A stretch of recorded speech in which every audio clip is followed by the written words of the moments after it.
নমস্কার। আরও একটি নতুন রেসিপির সাথে তানিয়াস রান্নাঘরে আপনাদের স্বাগত জানাই। আজকে আমি একটি খাবার থালির আয়োজন আপনাদের সাথে শেয়ার করতে চলেছি। খাবার থালিতে আছে কাতলা মাছের ঝোল। তার জন্য দেখুন কাতলা মাছ পরিষ্কার করে ধুয়ে নিয়েছি। এবার নুন আর হলুদ দিয়ে মাছগুলো ম্যারিনেট করে নেব।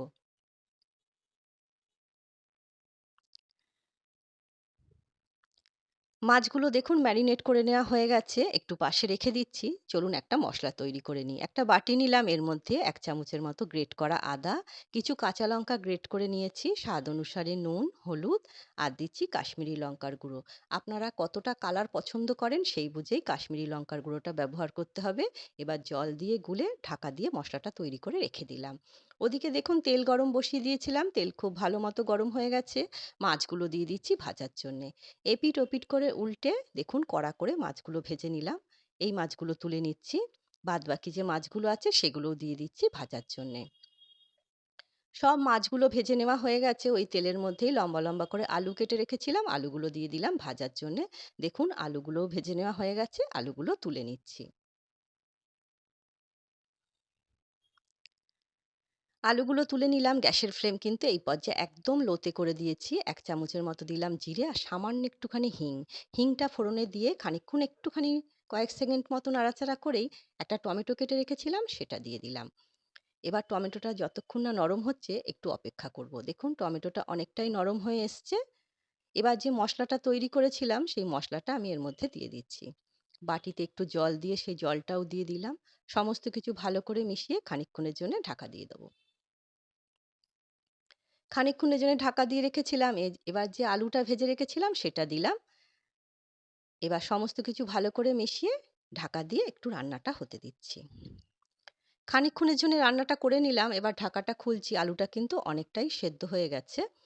এবার যে মাছগুলো ভেজে রেখেছিলাম মাছগুলো এর মধ্যে দিয়ে দেবো।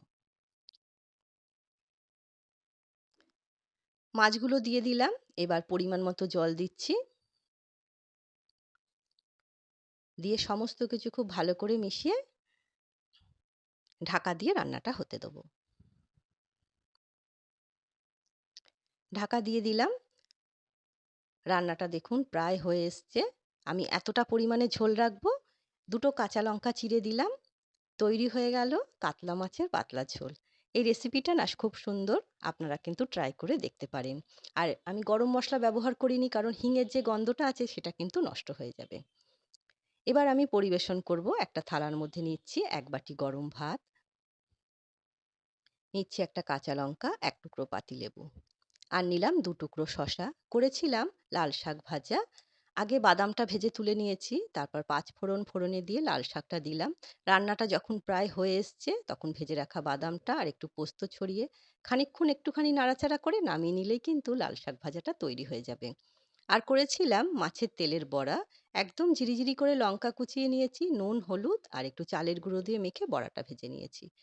গাঁটি কচুর তরকারি করেছি, কালো জিরে, কাঁচা লঙ্কা ফোড়নে দিয়েছি আর নুন হলুদ তো আছেই। এই গাঁটি কচুর তরকারিটা খেতে বেশ ভালো লাগে। আর যে মাছের ঝোলটা রান্না করেছি সেটা নেবো। এই মাছের ঝোলটা খুব অল্প মশলায় তৈরি হয়, কিন্তু যখন খাবেন তখন কিন্তু বুঝতে পারবেন না যে এর মধ্যে মশলা খুব কম আছে। এতটাই সুন্দর খেতে হয়। আপনারা বলেছিলেন, আমি রেসিপিটা আপনাদের সঙ্গে আগেও শেয়ার করেছি ছোট ভিডিওতে, এখন বড় ভিডিওতে শেয়ার করলাম। ভালো লাগলে অবশ্যই আপনারা একবার ট্রাই করে মাছের ঝোলটা দেখতে পারেন। মাছের ঝোলটা নিয়ে নিলাম।